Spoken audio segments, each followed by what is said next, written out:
बिस्मिल्लाहिर्रहमानिर्रहीम। अस्सलामु अलैकुम वरहमतुल्लाहि वबरकातुहू। इस वक्त स्टडी कर रहे हैं हम केमिस्ट्री, पहला चैप्टर है स्टोइचोमेट्री और इसका लास्ट टॉपिक रह गया था हमारे पास यील्ड।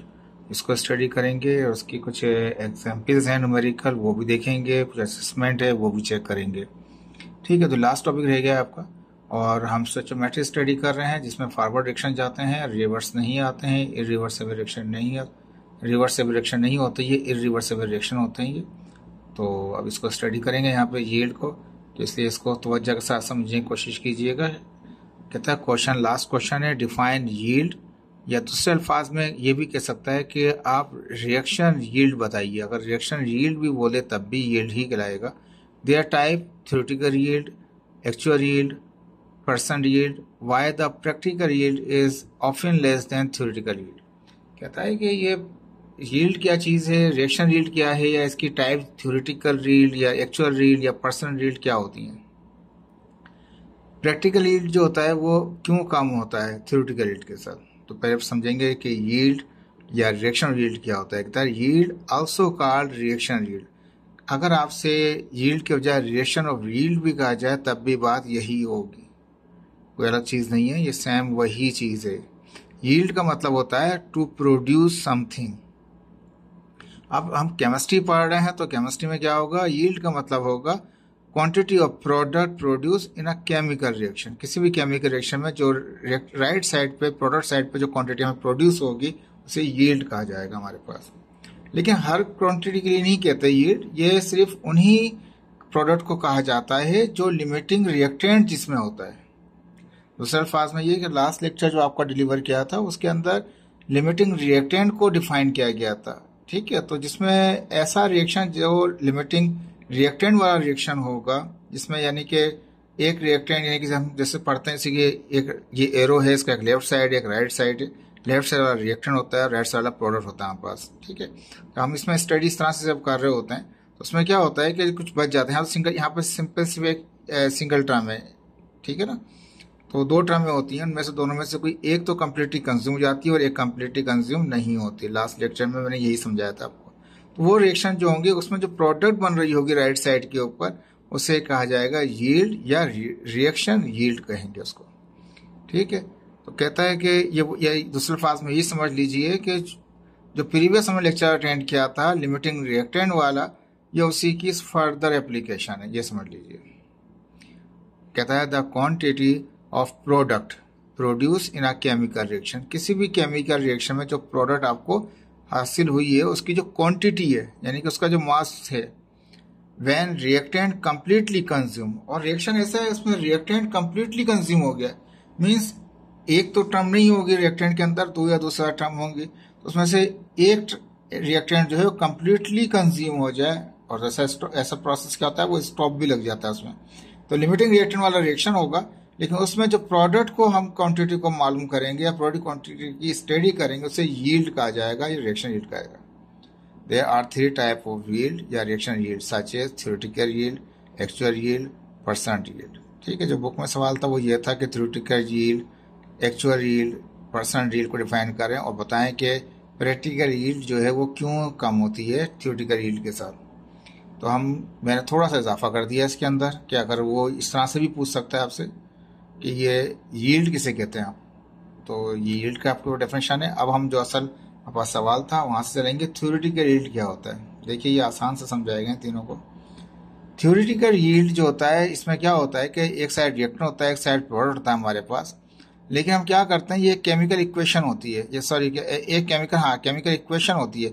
इस इक्वेशन नंबर ऑफ मोल के जरिए हम कंसंट्रेशन को मालूम कर लेते हैं, प्रोडक्ट की क्वांटिटी को मालूम कर लेते हैं। जैसे अभी लिमिटिंग रिएक्शन में हम करके आए हैं, उसमें क्या करते हैं कि इनके नंबर ऑफ मोल से उसके नंबर ऑफ मोल निकाल लेते हैं। यहाँ तो सिंगल टर्म है, दो टर्म में होती है, अगर फर्स्ट ए और बी होती है और सी बन रहा होता है तो ए बी के जरिए से हम चेक कर लेते हैं कौन सा रिएक्टेंट जो है वो लिमिटिंग रिएक्टेंट है, और उससे नंबर ऑफ मोल ले लेते थे हम किसके, प्रोडक्ट साइड के, और उससे इसका मास निकाल लेते थे। तो कहता है ये तरीकाकार जो होता है ये कहलाता था थ्योरेटिकल यील्ड। जो अभी इस तरह से निकालते थे आप किसी प्रोडक्ट साइड के अंदर किसी इसका या इसका किसी भी सी या डी या जो भी टर्म हमारे पास है राइट साइड प्रोडक्ट साइड पे जो भी टर्म्स हैं उनमें से किसी भी एक टर्म का हम अगर निकालते हैं, मास निकाल रहे थे, क्वांटिटी मालूम कर रहे थे, लिमिटिंग रिएक्शन के जरिए, तो वो हम एक इक्वेशन के जरिए निकाल रहे थे, तो उसे कहते हैं थ्योरेटिकल यील्ड कहता है उसको। कहता है कि the quantity of product is obtained from balance chemical equation, एक बैलेंस केमिकल इक्वेशन से निकालता है। मैंने आगे वाज़ेह तौर पर लिख दिया, नॉट बाय प्रैक्टिकल, प्रैक्टिकल के जरिए नहीं निकालते। Practically is a different thing. Balance, जब भी याद रख लें लफ्ज आएगा बैलेंस केमिकल इक्वेशन, तो इसका मतलब ये होगा जो इक्वेशन के नंबर ऑफ मोल हैं उसके जरिए हम कोई प्रोडक्ट की क्वांटिटी को मालूम करते हैं। That is not equal to the practically. Okay, ये याद रखिएगा। ठीक है, मैं तवज्जो से दोबारा रिपीट कर देता हूं कि किसी भी बैलेंस केमिकल इक्वेशन के जरिए उसका मतलब ये होगा कि एक इक्वेशन मिली हुई होगी, एक रिएक्शन मिला हुआ होगा आपको, उसके नंबर ऑफ मोल के जरिए दूसरे का नंबर ऑफ मोल मालूम करेंगे और उसके बाद हम क्या करेंगे, उसका मास मालूम कर सकते हैं, उसकी क्वांटिटी को मालूम कर सकते हैं। ये थ्योरेटिकल कहलाता है यील्ड, थ्योरेटिकल प्रोड्यूस करना प्रोडक्ट को। ठीक है, अभी लिमिटिंग रिएक्शन में ये काम हम कर चुके हैं बहुत ज़्यादा।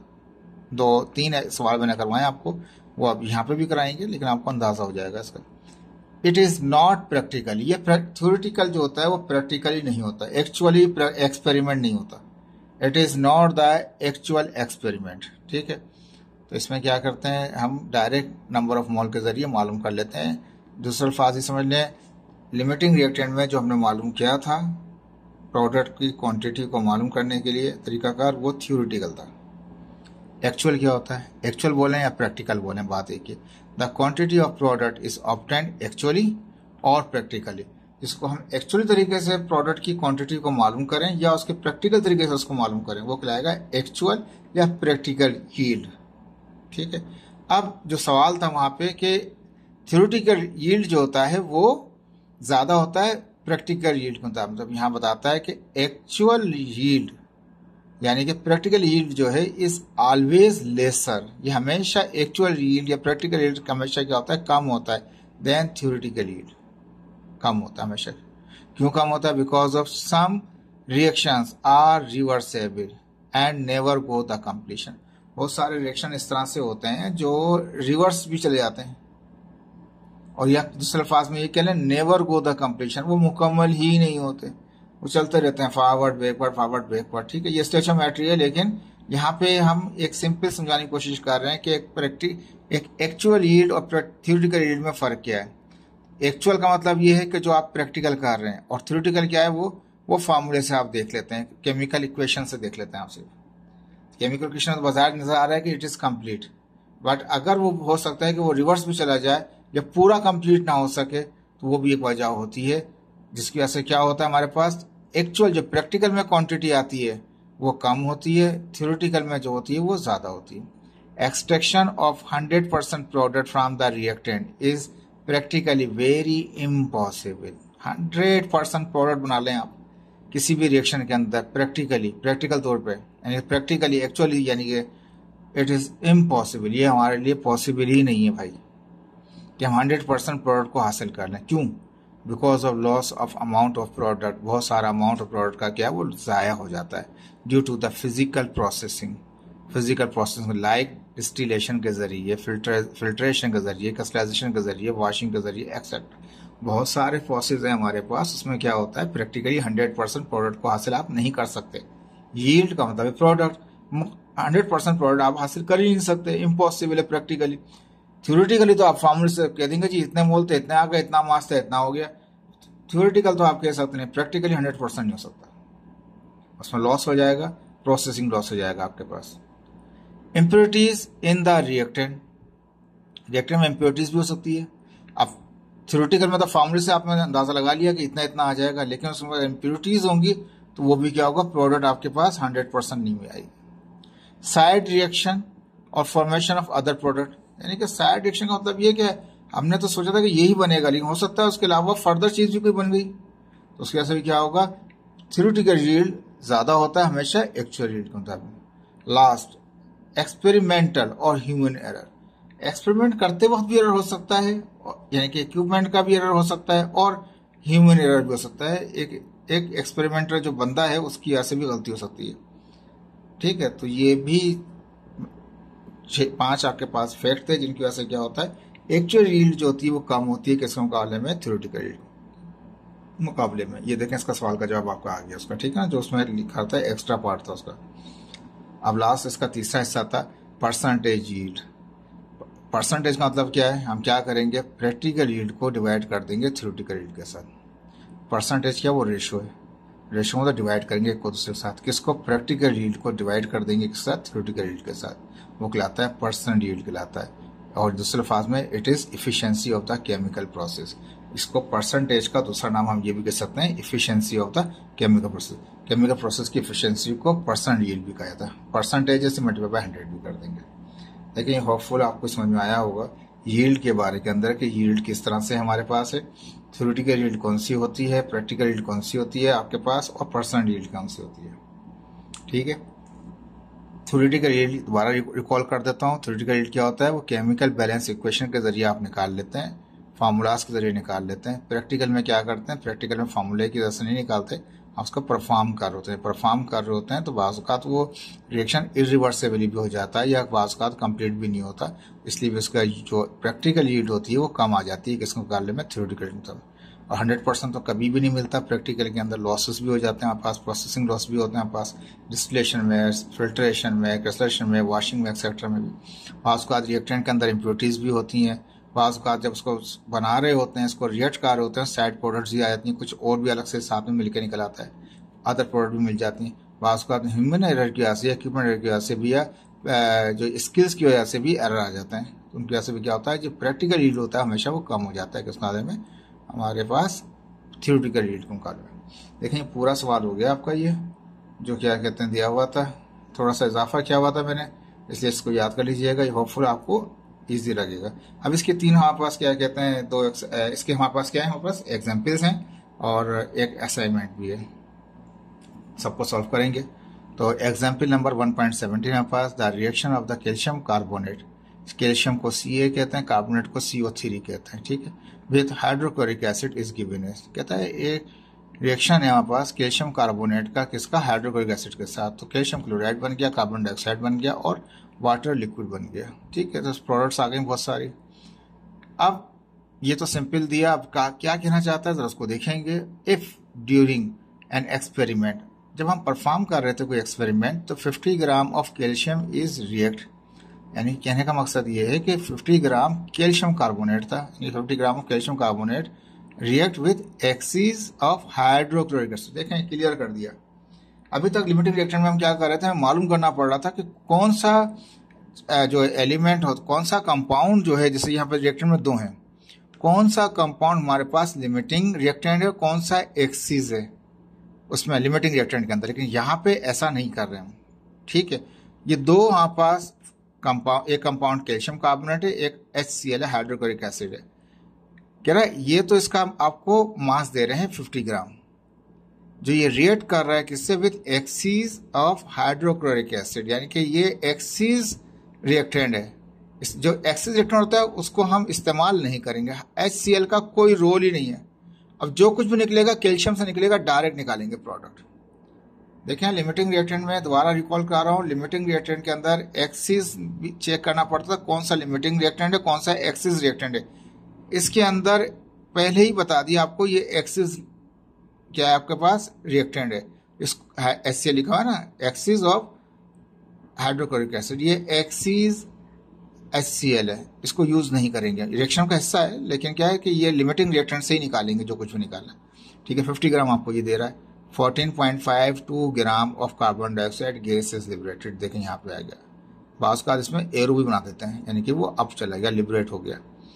14.52 ग्राम इसका मास दे रहा है आपके पास, मास कैल्शियम कार्बोनेट का भी दे रहा है, इसका भी दे रहा है। तो कहना क्या चाहता है, तो calculate the theoretical and percent yield of carbon dioxide. कहता है कि इसका मास मालूम है, लिमिटिंग रिएक्टेंट में मास मालूम करते थे, ठीक है।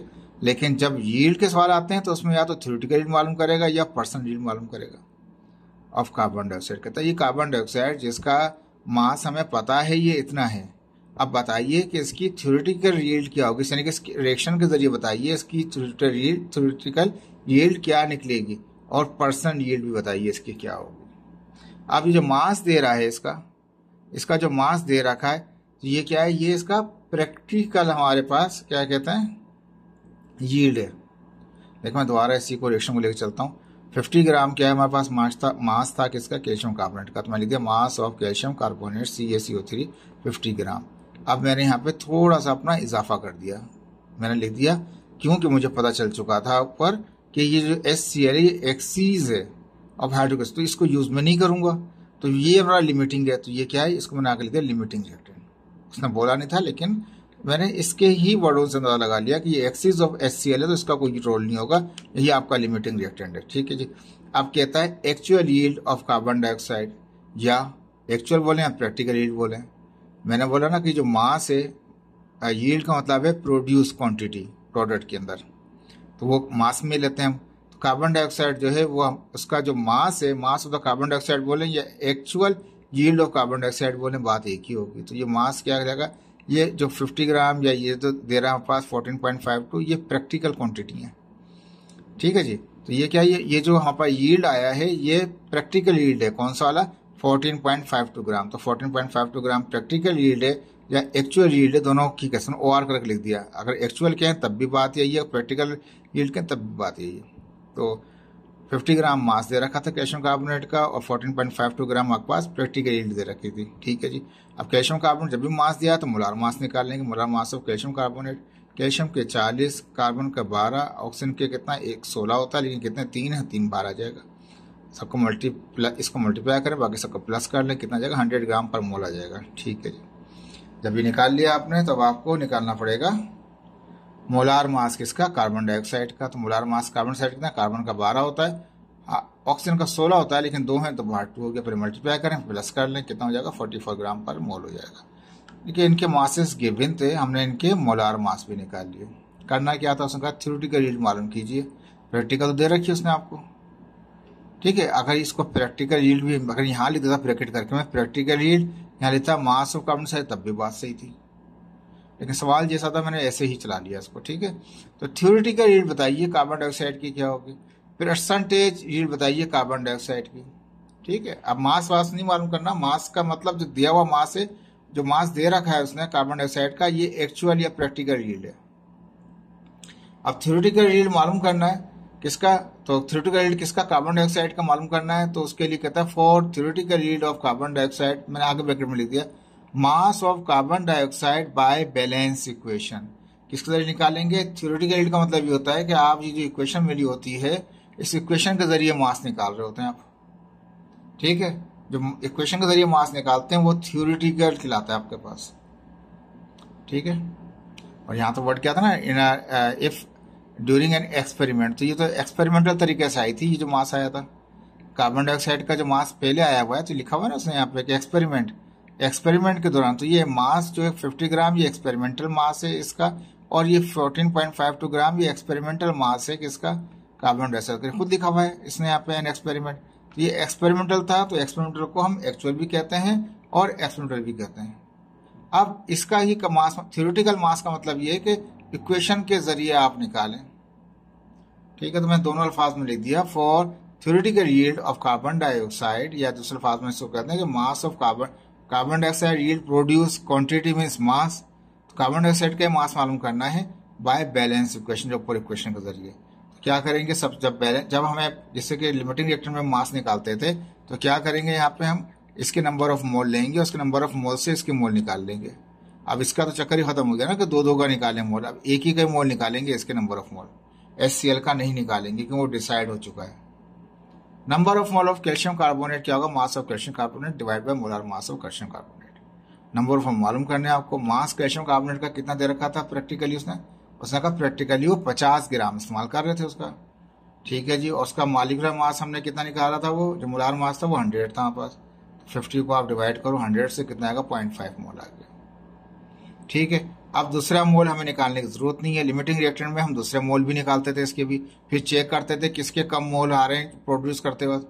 अभी कोई चक्कर नहीं करना है, हम सीधा इसको इस्तेमाल करेंगे, ये जो हमारे मोल हैं इसी से हम इस्तेमाल करेंगे। किस तरीके से कि 1 मोल से कार्बन डाइऑक्साइड का भी 1 ही प्रोड्यूस हो रहा है, तो जाहिर बात है इसको सिंपल लिख देंगे according to reaction by balance equation, जो ऊपर इक्वेशन है 1 mole of calcium carbonate produce कर रहा है, कितने, एक से एक ही प्रोड्यूस हो रहा था, तो 1 मोल ऑफ कार्बन डाइऑक्साइड था।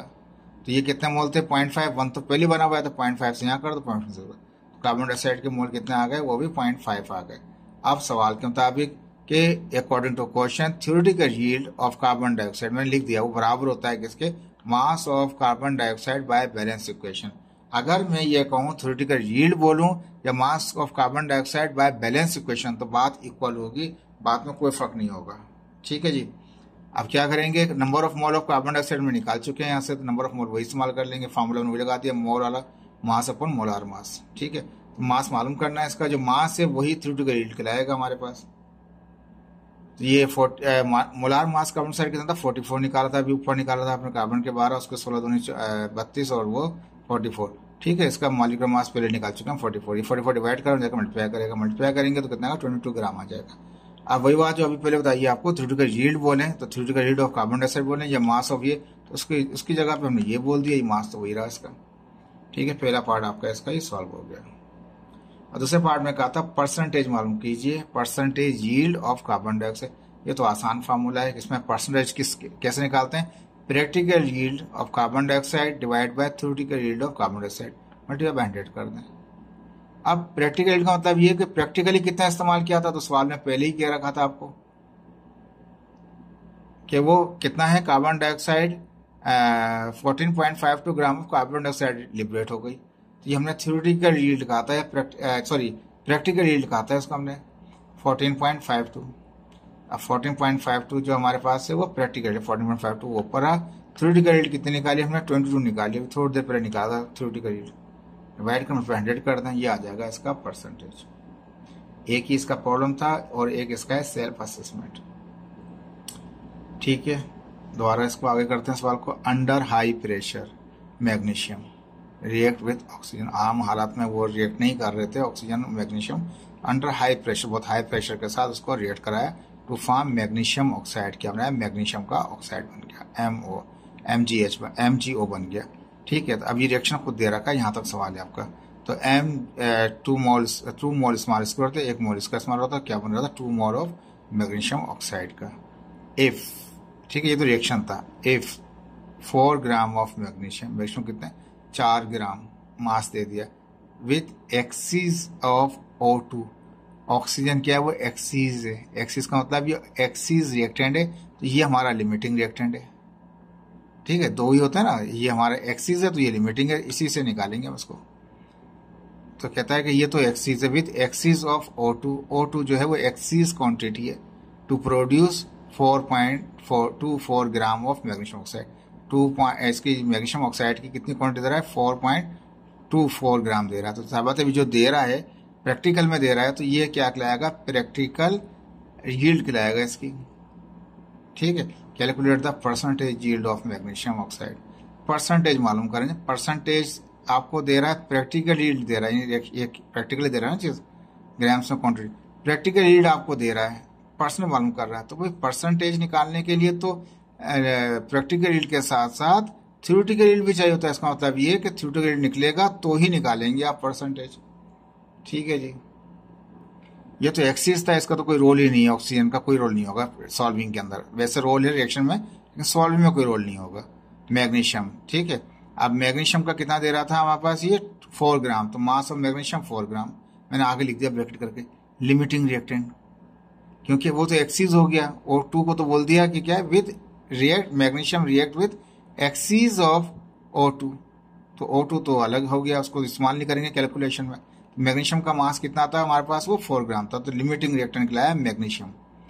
मास ऑफ मैग्नीशियम ऑक्साइड, मास इसका कितना दे रहा है, 4.2 ग्राम, तो ये प्रैक्टिकल यील्ड है, जो प्रैक्टिकली दिया जा रहा है तो वो प्रैक्टिकल यील्ड है। ठीक है जी, करना क्या है, जैसे हमें मासेस मिल जाते हैं, हमने पहले भी बताया था आपको, जब भी मासेस मिल जाए फौरन उनका मोलार मास निकाल लें। मैग्नीशियम का 24 होता है, ग्राम पर मोल एक ही है। मोलार मास ऑफ किसका, मैग्नीशियम ऑक्साइड का, जो उस तरफ है, ऑक्सीजन की तो कहानी है ही नहीं हमारे पास, क्योंकि वो रिएक्शन में तो यूज हो रहा है, लेकिन प्रैक्टिकल का इसका सॉल्यूशन में हम इस्तेमाल नहीं करेंगे उसको। Molar mass of magnesium oxide के, मैग्नीशियम का 24 के 16 कितना होगा, 40 ग्राम पर मोल होगा। परसेंटेज यील्ड मालूम करना है मैग्नीशियम ऑक्साइड का, ये क्वेश्चन मार्क है हमारे पास।